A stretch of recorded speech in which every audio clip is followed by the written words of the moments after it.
అందరికీ నమస్కారం. క్షమించాలి, బాగా ఆలస్యమైంది. మిమ్మల్ని అటు ఇటు తిప్పి వెయిట్ చేయించిన మేము అనుకోవద్దు. మా పరిస్థితి కూడా అట్లే ఉండే అక్కడ, కాబట్టి కొద్దిగా ఆలస్యమైంది. హైదరాబాద్లో బయలుదేరితే దాదాపు ఒక 10-11 చోట్ల అడుగడుగున పార్టీ నాయకులు, జాగృతి నాయకులు, బీసీ సంఘాల నాయకులు, అదేవిధంగా ఎంఆర్పిఎస్కి సంబంధించినటువంటి నాయకులు అనేక మంది అడుగడుగున ఆపుతూ గ్రీటింగ్స్ చెప్తూ వస్తూ అనుకున్న కార్యక్రమం 2 గంటల ఆలస్యమైంది. దానివల్ల మీ అందరికి కూడా కొద్దిగా ఇన్కన్వీనియన్స్ జరిగింది.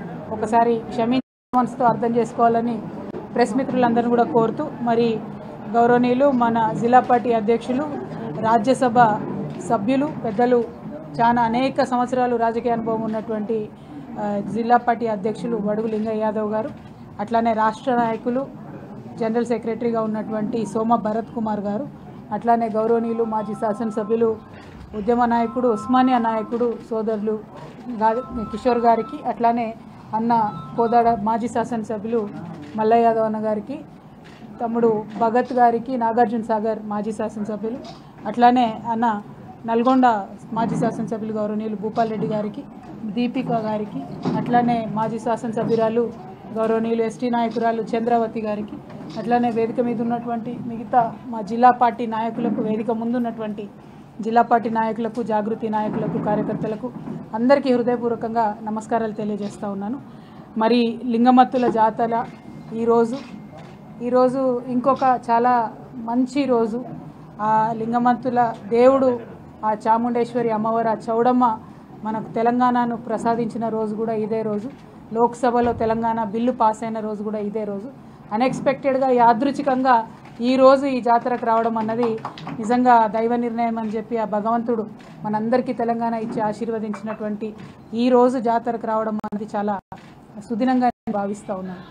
మరి ఈ జాతర పాత జాతరనే, మన గొల్లగుట్ట జాతర అన్న, పెద్దగుట్ట జాతర అన్న, ఈ జాతర ఇదివరకే ఉద్యమ సందర్భంలో 2008-9 ప్రాంతంలో వచ్చి విజిట్ చేసి, మరి అప్పుడున్నటువంటి తమ్ముడు చైర్మన్ గారు వద్ది శ్రీనివాస్ యాదవ్ గారు ఉండే, ఆయన అనేక కష్ట నష్టాలు పడి పాపం అప్పుడు లింగన్న వాళ్ళందరి సహకారంతో చాలా పెద్ద ఎత్తున టెంపుల్ నిర్మాణానికి బాగా కష్టపడ్డటువంటి వ్యక్తి. మేము ఉద్యమ కాలంలో తిరుగుతున్నప్పుడు ఆయన వచ్చి మా అందరికీ ఆ గుట్ట పైకి తీసుకెళ్ళి ఎక్స్ప్లెయిన్ చేసి, జాతర టైంలో కాదు మామూలు టైంలో ఎక్స్ప్లెయిన్ చేసి దీనికి ఎందుకు కట్టుకోవాలి టెంపుల్ అన్నటువంటి అంశాలన్నీ కూడా చెప్పినటువంటి వ్యక్తి. మరి ఇవాళ వాళ్ళందరూ కూడా అక్కడ ఉండడం, స్వాగతం పలకడం సంతోషాన్ని ఇచ్చింది. మరి ఇవాళ సూర్యాపేట జిల్లా అనేటటువంటిది సపరేట్ జిల్లా అయిందంటే కేవలం తెలంగాణ రాష్ట్రం అనేటటువంటిది రావడం వల్ల మాత్రమే సూర్యాపేట సపరేట్ జిల్లా అయింది. ఇక్కడ ఉన్నటువంటి ప్రెస్ మిత్రులందరికీ కూడా తెలుసు, మీకు ఎన్నడో దాదాపు 40-50 సంవత్సరాలు మొత్తం పరిపాలన చేసినటువంటి కాంగ్రెస్ కావచ్చు, మిగతా సంవత్సరాలు పరిపాలన చేసినటువంటి టీడీపీ కావచ్చు, ఎన్నడూ కూడా సూర్యాపేటకు ఒక మెడికల్ కాలేజ్ కావాలనేటటువంటి ఆలోచన చేయలేదు. నిజానికి ఎంతోమంది ప్రైవేట్ వ్యక్తులు వచ్చి సూర్యాపేటలో, అంటే చాలామంది ఎన్ఆర్ఐలు ఉన్నారు ఇక్కడ, వాళ్ళు వచ్చి మేము ఇక్కడ కాలేజ్ పెడతామంటే కూడా ఆనాటి నాయకత్వాలు వాళ్ళని పెట్టనీయకుండా చేసిండ్రని వాళ్ళు ఓపెన్గా చాలా హైదరాబాద్లో యూఎస్లో కలిసినప్పుడల్లా చెప్తూ ఉంటారు.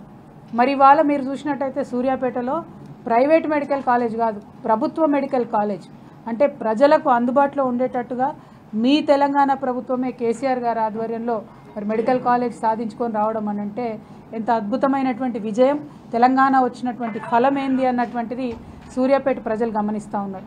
ఇవాళ ఇక్కడ మనం బీఆర్ఎస్ పార్టీ ఆఫీస్లో ఉన్నాం, పక్కకే కమిషనరేట్ ఉంది, పక్కకే ఎస్పీ ఆఫీస్ ఉన్నది. నిజంగా ఎస్పీ ఆఫీస్ చూస్తుంటే అయితే వేరే ఉత్తర భారతదేశంలో చిన్న చిన్న రాష్ట్రాలలో సెక్రటేరియట్లు కూడా అంత మంచిగా ఉండవు, అంత బాగుంది ఎస్పీ ఆఫీస్. అయితే ఇట్లా ఒక్కొక్కటి అడుగడుగున తెలంగాణను అభివృద్ధి చేసుకుంటూ పోయినాం. ఇక మీకు హాస్టళ్ళ గురించి నేను చెప్పే పని లేదు. గుడ్డి లెక్క ఏ నియోజకవర్గం తీసుకున్నా ఖచ్చితంగా 2 బీసీ హాస్టళ్ళు, 4 ఎస్సీ హాస్టళ్ళు, ఎస్టీ హాస్టళ్ళు ఉండాల్సిందే, మైనారిటీ హాస్టల్స్. అంటే కేసీఆర్ గారు కేజీ టు పీజీ ఏదైతే నా బిడ్డలకు నేను విద్య ఇచ్చుకోవాలనుకున్నారో ఆ కళలో భాగంగా అనేకమైనటువంటి హాస్టల్ పెట్టుకుంటూ పోయినారు.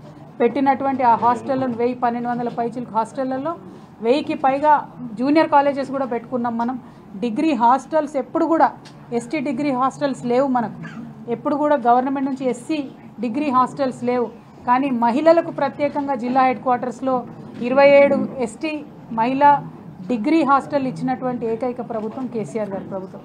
అంటే ఒక ఆర్ద్రతతోని, ఒక ప్రేమతోని, ఒక గౌరవంతోని నా తెలంగాణలో ఏ మూలకున్న బిడ్డైనా బాగుండాలనేటటువంటి ఉద్దేశంతో చేసినటువంటి పరిపాలన కేసీఆర్ గారిది.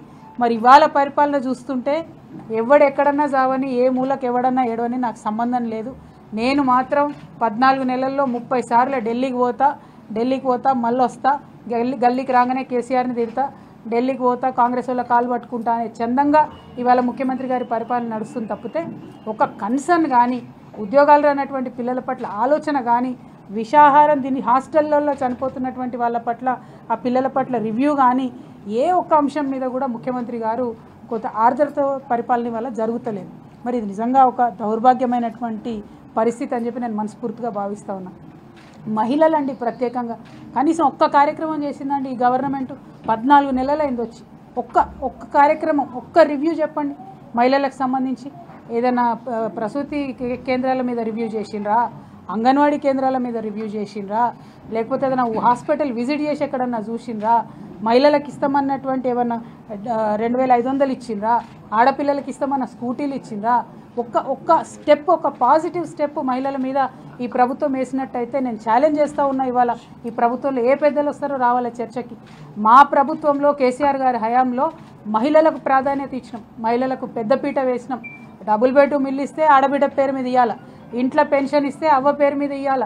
కేసీఆర్ కిట్టు, అది కేసీఆర్ కిట్ అంటే పుట్టినప్పుడే కాదు, ప్రతి నెల 1000 రూపాయలు ఆడపిల్లలకి ఇచ్చుకుంటా అద్భుతంగా.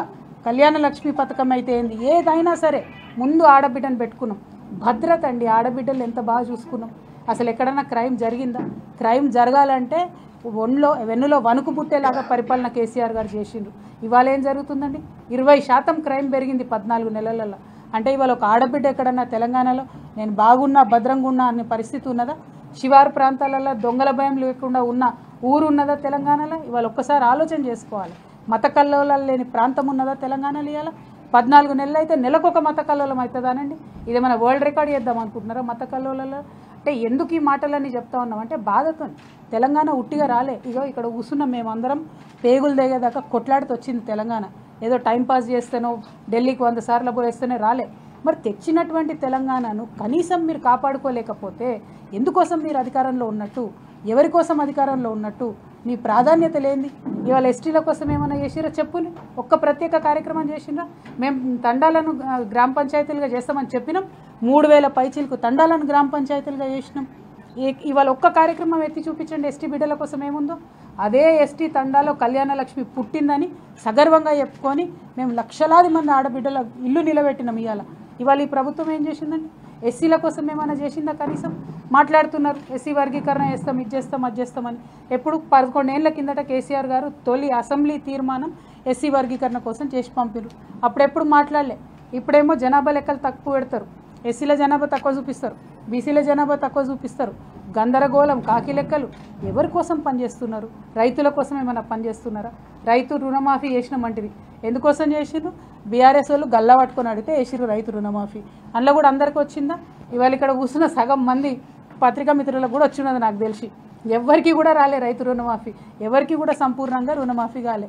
రైతు భరోసా ఎంతమందికి వచ్చింది? రైతు భరోసా వేళ్ల మీద లెక్క పెట్టేంతమందికి ఒక్కొక్క మండలంలో ఒక్కొక్క ఊర్లో సగం మంది రైతులకు కూడా రానటువంటి పరిస్థితి. ఇది ఎందుకోసం జరుగుతుంది పాలన? ఇవాళ సూర్యాపేట జిల్లా ఉందండి, ఎంత గర్వంగా చెప్పుకోవాలి మనం. కొత్త జిల్లా సూర్యాపేటలో కాళేశ్వరం గడితే గోదావరి నీళ్లు సూర్యాపేటలో ప్రతి గ్రామంలో గలగల పారించినటువంటి ఘనత కేసీఆర్ గారిది. ఇది కృష్ణా పరివాహక ప్రాంతం అయినప్పటికీ గోదావరి నుంచి నీళ్లు తీసుకొచ్చి ఎస్ఆర్ఎస్పీ స్టేజ్ 2 కింద ప్రతి నియోజకవర్గానికి మొత్తం తుంగతుర్తి ఇవ్వాలి. ఇక్కడ మా తమ్ముడు కిషోర్ కూర్చొని ఉన్నాడు, తుంగతుర్తి అంతా కూడా నీళ్లు వారించినటువంటి ఘనత కేసీఆర్ గారు. సూర్యాపేట, కోదాడ ప్రతి ఒక్కటి ఇలా లెక్కలు తీసుకొచ్చిన చెప్పాలి. ఇవాళ సూర్యాపేటలో రైతులకు అర్థం కావాలి. ఎందుకోసం ఈ మాట చెప్తా ఉన్నా అంటే తుంగతుర్తి నియోజకవర్గంలో మీరు చూస్తే ఎస్ఆర్ఎస్పీ స్టేజ్ 2 కింద అన్న మల్లన్నవారి కోదాడ నియోజకవర్గంలో 42,796 ఎకరాలకు నీళ్ళు ఇచ్చినాం. Only SRSP stage 2. ఇది ఓన్లీ కోదాడ నియోజకవర్గం చెప్తా ఉన్నాను నేను. మళ్ళీ దాంతోపాటు నాగార్జున సాగర్ కాల్వ అట్లానే ట్రాన్స్మిషన్ లాసెస్ లేకుండా చేసినటువంటి కార్యక్రమాలతోని అదనంగా ఇంకో 80,000 ఎకరాలకు నీళ్ళు ఇచ్చినాం. అంటే కేవలం ఒక కోదాడ నియోజకవర్గంలో 1,22,000 ఎకరాల పైచిలకు కేసీఆర్ గారి హయాంలో కాళేశ్వరం స్టేజ్ 2 నుండి తీసుకొచ్చి కోదాడ నియోజకవర్గంలో నీళ్ళు ఇచ్చినాం. ఇవాళ నేను ఛాలెంజ్ చేస్తూ ఉన్నా, ఉత్తమ్ కుమార్ రెడ్డి గారు ఇరిగేషన్ మినిస్టర్గా ఉన్నారు, ఎందుకు తెస్తలేరండి నీళ్ళు? ఇవాళ ఏం పాడైపోయిందా మేడిగడ్డ? చెప్తున్నారు కదా, ప్రతి ఒక్క ఇంజనీర్ చెప్తున్నాడు వాడుకునేటటువంటి పరిస్థితి ఉంది. మేడిగడ్డ బరాజ్ను కేవలం కక్షతోని మీరు వాడతలేరని చెప్తున్నారు. ఇవాళ తక్షణమే వాడండి. ఇంకా 40 రోజులు నీళ్ళు ఇవ్వాల్సినటువంటి పరిస్థితి ఉన్నది. అంతకుముందు 110 రోజులు వరుసపెట్టి నీళ్ళు ఇచ్చేవాళ్ళం మనం. ఇస్తేనే ఇవన్నీ పారకం జరిగింది. ఇవాళ ఇంకా 40 రోజులు నీళ్ళు ఇస్తే పంటలు ఏమన్నా బతికే అవకాశం ఉంటుంది. పోయినసారి ఇట్లనే ఆశ పెట్టిండ్రు, నీళ్ళు ఇస్తాం పంటలేండి, నీళ్ళు ఇస్తాం పంటలేండి అంటే సూర్యాపేట మహబూబాబాద్ కలిపి 4 లక్షల ఎకరాలలో రైతులు నీళ్ళు వేసుకున్నారు. మొత్తం ఎండిపోయింది. ఆ ఉసురు కాంగ్రెస్ పార్టీకి తగలకుండా మానదని చెప్పి నేను ఇవాళ హెచ్చరిక చేస్తూ ఉన్నాను. అదేవిధంగా మీరు చూసినట్టయితే సూర్యాపేట నియోజకవర్గంలో ఎస్ఆర్ఎస్పి స్టేజ్ 2 కింద 75,849 ఎకరాలకు కేవలం ఎస్ఆర్ఎస్పి స్టేజ్ 2 కింద సూర్యాపేటకు తీసుకొచ్చినాం. నాగార్జున సాగర్ ఎడమ కాలువ మూసి ప్రాజెక్టు కలుపుకొని 1,03,000 ఎకరాలకు సూర్యాపేట నియోజకవర్గంలో మనం నీళ్ళు ఇచ్చుకోవడం జరిగింది. అదేవిధంగా తుంగతుర్తి నియోజకవర్గంలో కేవలం ఎస్ఆర్ఎస్పి స్టేజ్ 2 కింద 94,230 ఎకరాలు ఎస్ఆర్ఎస్పిలో నీళ్ళు ఇస్తే మరి అద్భుతంగా 2 పంటలకు తుంగతుర్తిలో మనం నీళ్ళు ఇచ్చుకున్నాం. ఇవాళ బాధాకరం ఏంటంటే మొత్తం శ్రీశైలం నిల్వ కెపాసిటీ ఏదైతే ఉంటుందో అది 215 టీఎంసీలు ఉంటే ఇప్పుడు పరిస్థితి 81 టీఎంసీలు ఉంది అక్కడ. అదేవిధంగా నాగార్జున సాగర్లో మొత్తం నీటి నిల్వ కెపాసిటీ 312 టీఎంసీలు ఉంటే ఇప్పుడు ప్రస్తుతం ఉన్న నిల్వ 182 టీఎంసీలు. అంటే విషయం ఏంటి అంటే హైదరాబాద్, ఖమ్మము, నల్గొండ తాగునీటికి కూడా ఇబ్బంది అయ్యేటటువంటి పరిస్థితి ఉన్నది. కానీ ఒక ముఖ్యమంత్రి గారు ఒక రివ్యూ పెట్టినరా, నిన్నగాక మొన్న రివ్యూ పెట్టిండ్రు. ఏమన్నాడు? మొత్తం కలెక్టర్ల మీద దోషేసి కలెక్టర్లు ఏసీ రూమ్లలో కూర్చుంటుండ్రు, వాళ్ళు బయటకు పోతలేరు, వాళ్ళకి ఆలోచన లేదు, కలెక్టర్లే రివ్యూ చేసి జిల్లాలలో నీళ్ళు ఇవ్వాలన్నట. మరి ఈ ప్రభుత్వానికి ఒక జల విధానం అంటూ లేదా? ఈ ప్రభుత్వానికి ఒక ఆలోచన లేదా? ఇప్పుడు సూర్యాపేట జిల్లా నుండి నేను ప్రశ్నిస్తా ఉన్నా. ఇప్పుడు నేను లెక్కలతో సహా చెప్పిన మరి ఈ విధంగా నీళ్లు తెలంగాణకు మల్పాలనేటటువంటి సోయి ఒక జల విధానం లేనటువంటి ముఖ్యమంత్రి గారు ఇది కరెక్ట్ కాదు. ఇప్పటికన్నా ఆలోచన చేయండి. ఎందుకు ఒక పక్క మనకు ఉన్నటువంటి మేడిగడ్డను వాడుకోక మీరు మన వాళ్ళని ఎండబెడుతున్నారు. ఇంకో పక్కన ఏం జరుగుతుంది? ఆంధ్రప్రదేశ్ దారుణాతి దారుణంగా 199 టీఎంసీలతోని కొత్త ప్రాజెక్టు కట్టుకుంటాం బంకచెర్లలో అని చెప్పి చంద్రబాబు నాయుడు గారు ఉత్తరం పట్టుకొని మోడీతో రోజు ఆయన ప్రయత్నం చేస్తున్నాడు, పైరవీలు చేస్తున్నాడు. మన ముఖ్యమంత్రి గారు కనీసం ఇప్పటిదాకా నాగార్జున సాగర్ని కూడా మన రాష్ట్ర హయాంలోకి తెచ్చుకోలేకపోయినాడు. ఇవాళ నాగార్జున సాగర్ నీళ్లు లేకపోతే, నీకు కాళేశ్వరం నుంచి నీళ్లు రాకపోతే మన పరిస్థితి ఏమవుతుంది? ఎట్లా ఉంటుంది? తెచ్చుకున్న తెలంగాణ ఎవరి కోసం? ఇది దయచేసి సీరియస్గా ఆలోచించాలి. నేను ఉత్తమ్ కుమార్ రెడ్డి గారిని దీనికి సంపూర్ణంగా బాధ్యత వహించాలని నేను డిమాండ్ చేస్తూ ఉన్నా. ఇవాళ సూర్యాపేట జిల్లాలో పంటలు ఎండిపోతున్నాయంటే ఆ పాపం ఆ ఉసురు ఉత్తమ్ కుమార్ రెడ్డి గారికి తగులుతుంది. ఈ జిల్లా మంత్రి అయ్యండి, రాష్ట్ర ఇరిగేషన్ శాఖ మంత్రి అయ్యండి, కనీసం జిల్లాలో నీటి పారకం పైన శ్రద్ధ లేనటువంటి మంత్రి గారు ఉన్నా ఒకటే లేకున్నా ఒకటే అనేటట్టుగా ప్రజలు ఆలోచన చేస్తున్నారు. కాబట్టి దీని మీద శ్రద్ధ పెట్టమని మేము డిమాండ్ చేస్తూ ఉన్నాం. అట్లాగే చెప్పుకుంటూ పోతే ఏదో అంటారు కదా, చాంతాడంత స్టోరీ ఉంది వీళ్ళ ఫెయిల్యూర్ స్టోరీ. అల్టిమేట్గా ఒకటే, కాంగ్రెస్ పార్టీకి ప్రజలు ఒక మంచి అవకాశం ఇచ్చినందుకు దాన్ని సద్వినియోగం చేసుకొని సూర్యాపేట జిల్లాను డెవలప్మెంట్ తీసుకెళ్ళండి, తెలంగాణ వ్యాప్తంగా డెవలప్మెంట్ వైపు తీసుకెళ్ళండి. పొద్దుగాలు లేస్తే కేసీఆర్ని తిట్టుకుంటూ తిరిగితే మీకు ఒరిగేదేం లేదు, వచ్చేదేం లేదు. ప్రజలకు బోర్ కొట్టి రేవంత్ రెడ్డి గారు కనవడంగానే టీవీ బంద్ చేసే పరిస్థితి వచ్చింది. ఇవాళ ఇంకా కూడా ఆ పరిస్థితి దారుణంగా కాకముందే సవరించుకొని ప్రజాసేవ చేయాలని చెప్పి కాంగ్రెస్ పార్టీ నాయకులు నేను డిమాండ్ చేస్తూ ఉన్నాను. Thank you. జై తెలంగాణ, జై తెలంగాణ, జై కేసీఆర్, జై కేసీఆర్, కేసీఆర్ గారి నాయకత్వం, కేసీఆర్ గారి నాయకత్వం, జై బీఆర్ఎస్, జై బీఆర్ఎస్, జై తెలంగాణ.